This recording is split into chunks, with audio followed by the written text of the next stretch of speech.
Eh bien bonjour à tous.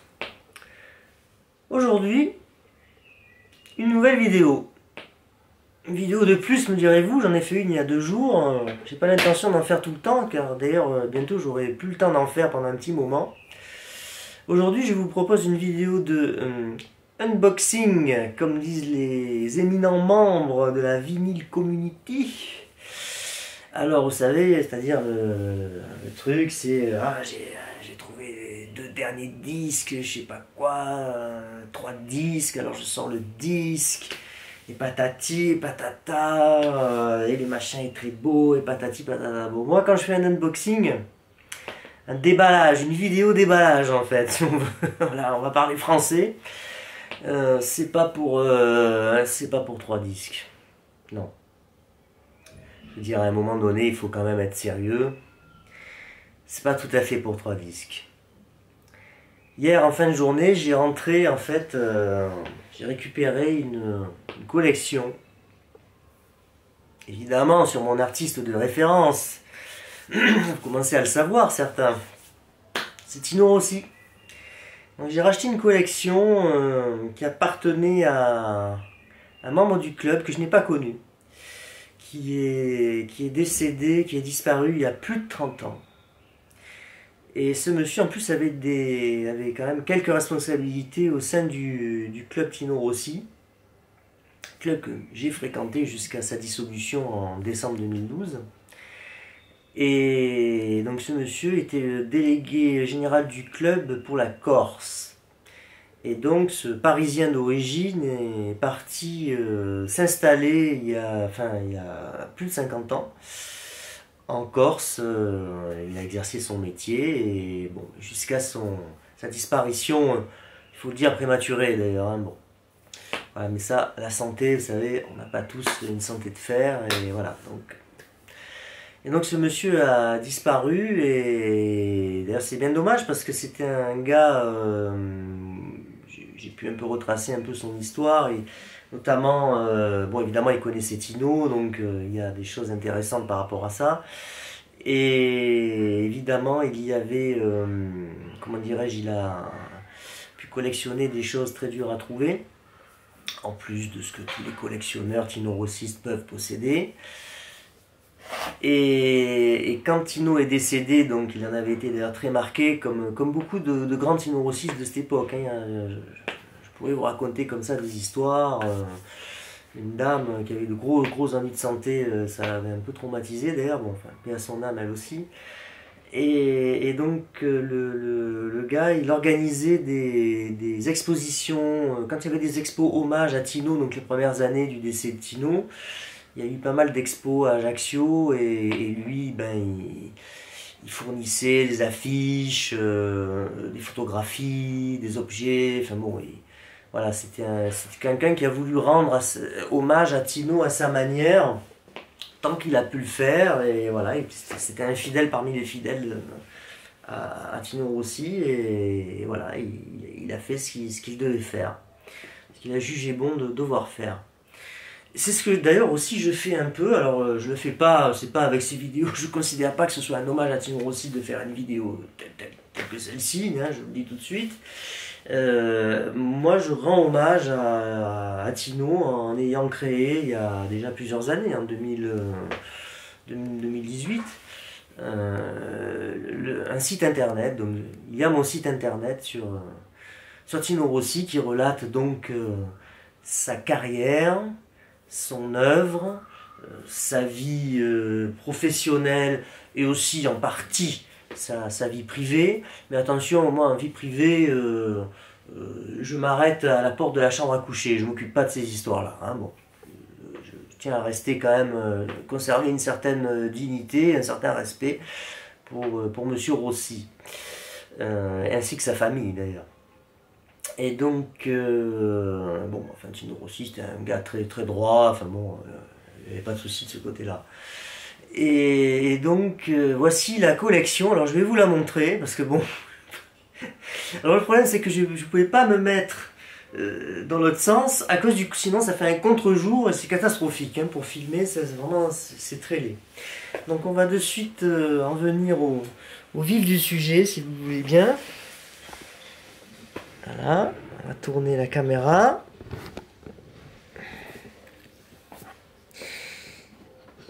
Alors attendez, hop, parce qu'il y a le fil. Voici la collection qui vient de rentrer. Alors c'est beaucoup, il y a beaucoup de choses, hein. Je vais un peu détailler. Donc il y en a ici. Il y en a là.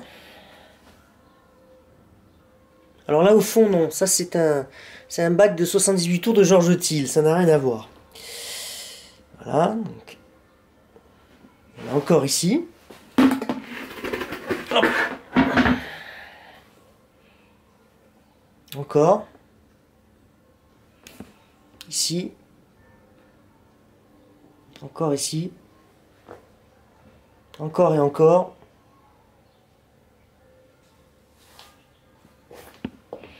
Il y avait ceci aussi, ça ce sont des 45 tours de chanteurs corse, il y en a des très rares dedans, super bêta. Et alors ça va intéresser un de mes collègues qui fait aussi dans la chanson corse, avec tous les chanteurs. Ça je lui réserve pour lui, pour notre cher Alain. Alors je vais passer par le... Maintenant je vais commencer à vous faire le détail. Après je vous raconterai un peu cette collection, comment j'ai pu la sauver. Donc première pile, ici ce sont des livres, des catalogues. Bon, il y a beaucoup de choses que j'ai déjà. Après il faut comparer l'état, hein. Là il y a environ, dans ces petits albums qui les ont bien protégés, il y a environ 150, 45 tours. Donc là, bon là il n'y a pas d'album par contre, il y a des pochettes. Là ce sont 4 albums de partitions. Bon, les partitions, à mon avis, il n'y a rien de très exceptionnel.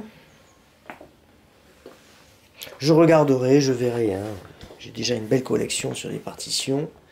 Là, dans cette espèce de seau, c'est la série des verres. Alors, parce qu'il faut savoir qu'en 1982, pour le Casino de Paris, il y avait des verres promotionnels, des verres peints, qui avaient été fabriqués. Alors, moi, j'en avais déjà 4 ou 5. Je n'avais pas tous, hein, il y en a eu, moi je crois, une douzaine. Donc bon, là, voilà. Là, elle est peut-être complète, la série. Ici, nous avons des cassettes vidéo. Alors, il y a des émissions télé. Donc, je vais devoir comparer. Est-ce que je les ai? Est-ce que j'ai... Pardon, je les ai pas. Donc là, il y a peut-être des choses que je n'ai pas. Il y a aussi pas mal de cassettes audio. Donc, il y a des cassettes audio de Tino du commerce. Et il y a aussi des cassettes d'émissions radio enregistrées, il y a des choses. Donc, je crois qu'il y a des trucs qui ont été enregistrés au cabaret, au son des guitares en Corse. Alors, y a-t-il Tino dessus ou pas? Ou est-ce que ce sont des hommages ultérieurs? Je ne sais pas, je vais devoir tout écouter. Alors, il y a aussi quelques bandes magnétiques, on peut les deviner dans des boîtes ou comme ça. Là, voilà, donc ça va être aussi à lire, mais je suis équipé, donc il n'y a pas de souci.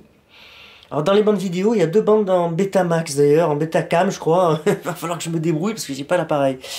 Bon, mais ça concerne Tino, je le sais. Il y a très peu de CD, mais oui, parce que comme le monsieur est décédé, ben voilà, il y a quand même plus de 30 ans, il y a très peu de CD.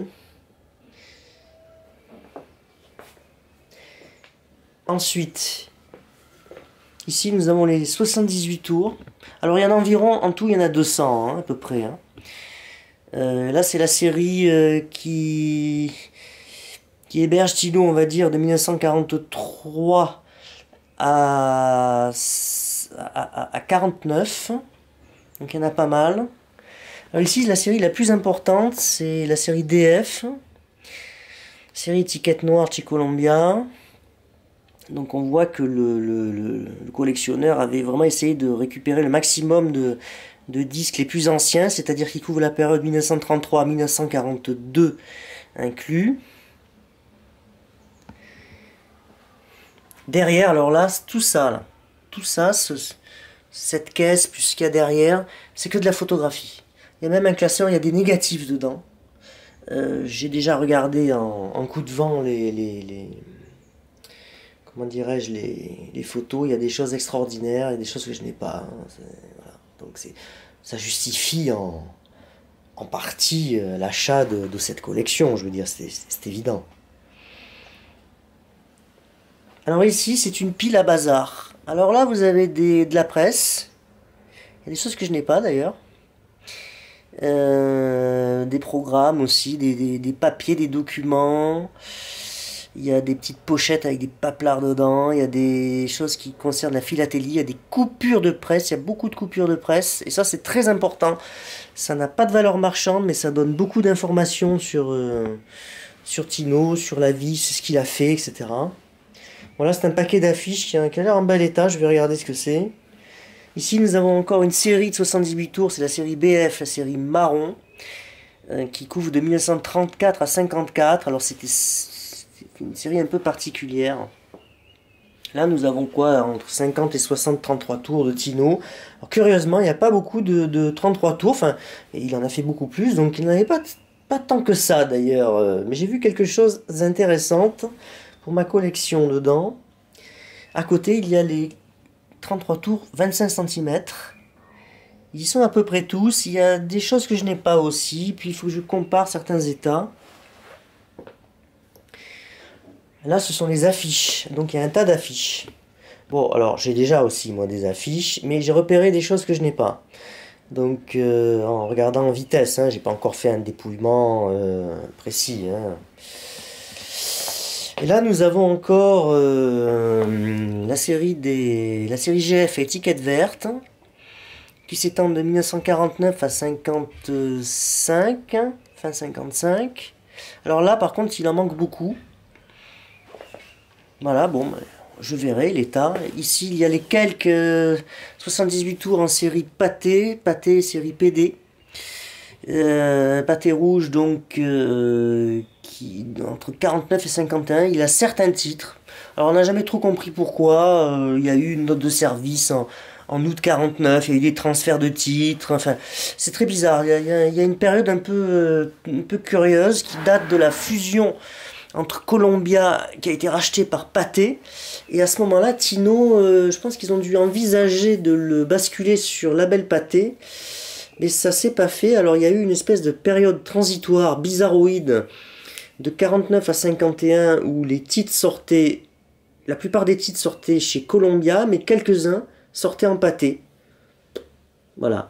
Et là, c'est une pile où il n'y a que des parlophones, c'est-à-dire que Tino a sorti un seul disque chez Parlophone. Alors le collectionneur, donc, il les récupérait tous. Alors il y en a même qui sont en très mauvais état. Bon, c'est un peu, bon, enfin, un peu inutile tout ça, mais donc il les récupérait dès qu'il avait un, voilà, c'était un peu le, comment dirais-je, je me souviens, j'ai connu un peu les anciens qui vénéraient parce que ce disque, parce que c'était le premier enregistrement de Tino, etc. Voilà, donc ils étaient un peu fixés là-dessus, mais bon, je vous prie de croire qu'il y a d'autres disques à collectionner chez Tino quand on aime l'artiste, évidemment. Voilà, donc bon, bref, c'est quand même... Il m'a fallu 14 allers-retours hier soir, la nuit, hein, parce que j'ai tout voulu finir. 14 allers-retours pour tout ramener. Et encore, j'ai fait un pré-tri à domicile là-bas parce que il y avait des choses que j'ai même pas embarquées parce que bon, j'avais déjà, ça me prenait de la place. Il y avait même d'autres trucs sur Georges Brassens, enfin bon, mais des choses Jacques Brel, mais enfin bon, moi c'est pas ma tasse de thé, donc il y a une place limitée dans la voiture. J'ai sélectionné, j'ai fait un pré-tri, donc j'ai pas tout embarqué. Hein. Même sur Tino, j'ai laissé des choses, mais bon. J'ai vraiment embarqué tout ce qu'il fallait embarquer, voilà. Et il y a des choses déjà, j'ai vu qu'il y a pas mal de choses que je n'ai pas. Voilà, je vais tâcher de me réinstaller. Voilà. Me rasseoir parce que je suis un peu lessivé quand même. Je vous dis que je suis très lessivé. L'aspirine pour ne pas avoir de courbature, c'est une nécessité là, hein, dans ce cas-là. Et donc voilà, bon, alors cette collection, elle a été vraiment sauvée ça a été une grande chance parce que déjà il s'agit de sauver des documents, que ce soit des documents holographes, sonores, papier.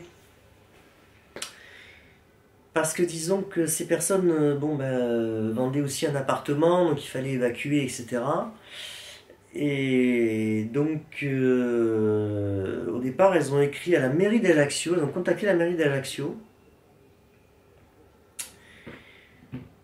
qui a contacté qui a renvoyé les personnes au syndicat d'initiative d'Ajaccio, que j'avais eu la chance d'ailleurs de rencontrer l'année dernière, puisque l'an dernier j'ai passé une partie 18 ou 19 jours au mois de septembre 2023 donc à Ajaccio. Alors j'y étais allé pour raisons professionnelles d'ailleurs, hein. J'ai fait toute la Corse téléphonique, j'ai fait beaucoup de reportages très intéressants dans le domaine d'archivage, etc. et de collecte d'archives.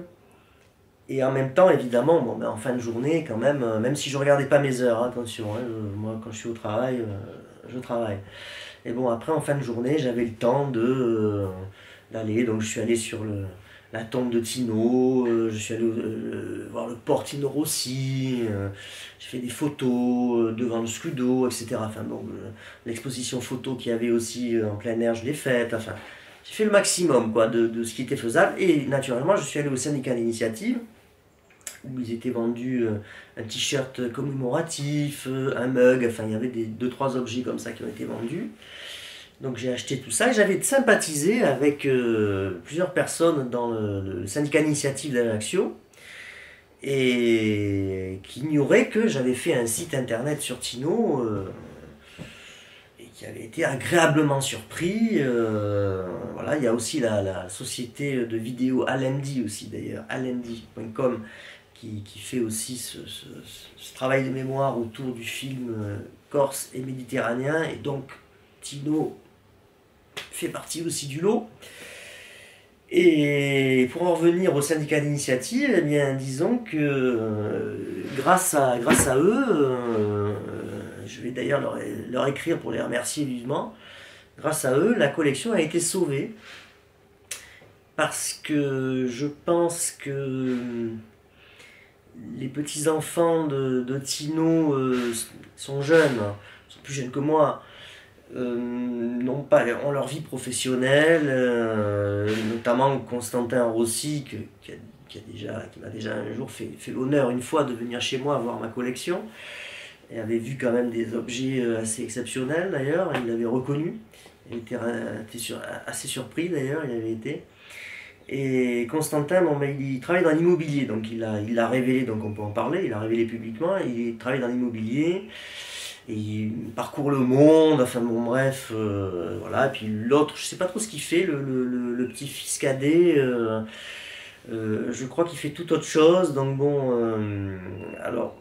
Constantin, je pense pas qu'il ait le temps matériel, d'ailleurs je sais pas si un jour il verra peut-être cette vidéo, je sais pas s'il a le temps matériel, est-ce qu'il aurait le temps matériel de se confectionner une collection, sachant déjà que pour arriver au niveau de ma collection, ça m'a pris quand même plus de 20 ans quand même, faut pas oublier ça quand même, hein, bon. Donc, puisque j'ai commencé en 2001, vraiment à collectionner Tino. Et à l'année de mon entrée au club d'ailleurs, à l'époque. Et donc du coup, le syndicat d'initiative ajaccien a fait ce qu'il y avait de mieux à faire. Pourquoi? Parce que notamment au niveau des photographies, ça c'est le plus important pour le site internet, ce sont les photographies. Parce qu'entre les photographies que je viens de rentrer, chose que je n'avais pas, ainsi que les documents, tous les papiers, les coupures de presse qui n'ont aucune valeur marchande, ça ne vaut rien une coupure de presse. D'ailleurs, des fois les gens les jettent. Mais les coupures de presse, ça vous donne des dates, il y a des fois des photos dessus, donc en recomparant avec quand on a les vraies photos, on va pouvoir déterminer la photo sur quel événement elle va, quoi. Bon, elle s'appert. Donc en croisant les photographies, les coupures de presse, les magazines, etc., c'est souvent comme ça que je suis arrivé à retrouver la majeure partie à redater et à recontextualiser les photographies qui n'avaient aucune légende. Donc c'est vraiment, comment dirais-je, c'est hyper important. Bon, après, je ne sais pas en documents sonores et vidéos ce que je vais trouver. Il y aura peut-être des trucs très sympas. Des fois, il y a des choses. Moi, j'ai eu récupéré des enregistrements déjà par le passé où il y avait, où j'apprenais des informations donc, sur la vie de Tino, soit de la bouche de Tino même, ou soit de la part de proches des gens du club qui savaient les choses, quoi. Et donc, c'est comme ça qu'on arrive à mener une enquête. C'est une véritable enquête. Alors, ça tombe bien pour... puisque j'ai le grade d'inspecteur, donc bon, et pas de la police, hein, je suis pas de la police. Et donc, mais bon, disons que c'est vrai que j'ai cette capacité à à mener j'ai toujours eu ça d'ailleurs, cette capacité à mener des petites enquêtes comme ça, des recoupements. Alors en plus là, c'est l'enquête corse, hein, avec Tino, c'est les enquêtes les plus pointues à reconstituer. Et donc bon, alors j'ai naturellement indemnisé la famille. Bon, voilà, j'ai proposé une somme, bon, ça s'est très bien passé. Et ce qui n'est pas toujours le cas, parce que j'ai eu des fois des personnes qui, bon, s'imaginaient que ça valait des sommes folles, qu'ils allaient pouvoir s'acheter, je ne sais pas, peut-être une voiture neuve ou un appartement, je ne sais pas, enfin bon. Donc bon, non, enfin, il faut être sérieux à un moment donné, bon, voilà, ça a une certaine valeur, mais après, déjà, je vous ai montré la masse. Donc la masse comme ça a l'air impressionnante, c'est vrai que bon, je me la suis charriée, donc je le sais très bien. Mais après, une fois que vous triez, que vous regroupez, que vous enlevez tout ce qui est en mauvais état, etc., et après quand on compare tout, parce que je vais avoir ce travail à mener, donc ce travail de comparaison avec ceux que j'ai déjà, etc., il y a beaucoup de choses. Alors, tout ce qui est en mauvais état, moi, ça part à destruction. Après, vous pouvez avoir des choses en très bel état, ou neuves, mais j'en ai trop. Donc à ce moment-là, je propose aux collègues, sans problème, je leur revends, mais bon, à des sommes très très très modiques, hein, bon. Donc c'est pas sur ça que je vais faire de l'argent, mais enfin, c'est-à-dire c'est une participation, après ça devient une participation aux frais, quoi. Voilà, parce que bon, là j'ai quand même sorti une certaine somme, mais bon, bon, qui n'est pas non plus bon, extraordinaire, enfin bon, c'est quand même une somme, quoi. Disons qu'il y a des gens qui jamais ne mettraient... vous savez, il y a des gens, ils vont dépenser des fois 50 € sur un disque, et puis alors ils vont tellement en acheter qu'ils n'auront jamais d'argent. Et par contre, s'il faut sortir un petit paquet de billets, ah non, voilà, ils ont une sorte de traumatisme financier. Bon ben, moi c'est grâce à ça que j'arrive à récupérer des collections en ayant, bon, il faut toujours un peu cagnoter, quoi. Et puis c'est ce que je conseille même aux plus jeunes, hein, qui n'ont pas trop d'argent, c'est de cagnoter, de mettre des billets de 20 € de côté, voilà, d'essayer de ne pas y toucher, d'oublier, d'en mettre et de les oublier. Et comme ça, le jour où ils ont une urgence pour leur chanteur, leur groupe, leur centre d'intérêt, que ce soit des disques ou toute autre chose, hein, bon, voilà, comme ça, ils ne se retrouvent pas secs. Parce que l'occasion, quand elle passe, là, imaginez l'appartement, et je crois qu'il d'ici 15 jours, il fallait qu'ils le vident. Donc, ils auraient fait quoi de ça? Alors, soit ils auraient jeté une partie, ils seraient peut-être divisés en plusieurs, la collection aurait été éclatée, après ça ne veut plus rien dire du tout. Enfin bon, c'était un peu ridicule, tandis que là, maintenant, en plus, moi, ayant un site internet, je le rappelle, totalement bénévole, hein, qui raconte donc l'histoire, la vie, l'œuvre de Tino Rossi, là je vais pouvoir l'enrichir vraiment de documents fort peu courants, et en plus au niveau des disques je vais pouvoir améliorer certains disques, quid de la qualité des pressages en 78 tours, des fois il y a des qualités inégales, donc il faut comparer, substituer, ajouter, remplacer, éliminer, enfin bon. C'est le grand travail qui va me prendre, bon je suis pas pressé, mais bon. Alors il est vrai que il y a un mois de ça, avant de prendre des congés, j'avais réussi à dégorger la collection d'il y a 11 mois, qui était aussi une collection qui par certains aspects était extraordinaire, notamment l'aspect photographique était vraiment génial. Et donc j'avais enfin fini de tout trier jusqu'à ce que je fais toujours en dernier, c'est-à-dire les vidéos et les partitions. Voilà, parce que c'est ce que j'aime le moins faire, c'est la vidéo et les partitions. Voilà.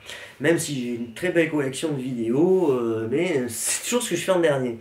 Je commence toujours par les 78 tours. Et après, en général, je pense faire les 45 tours. Je vais essayer. Je vais m'attaquer aux documents, les photos. Ça va être très intéressant. Il va falloir faire les affiches. Et je terminerai par tout ce qui est cassette, audio, vidéo, etc. Enfin, je pense que c'est comme ça que j'appréhende cette collection qui s'avère déjà plutôt intéressante par rapport à mon centre d'intérêt. Évidemment, moi je vous demande pas de partager forcément mon opinion là-dessus. Ben écoutez, je vais vous laisser parce que j'ai du tri, j'ai du tri à commencer. Et donc, ben écoutez, je vous dis bonjour chez vous et à une prochaine fois.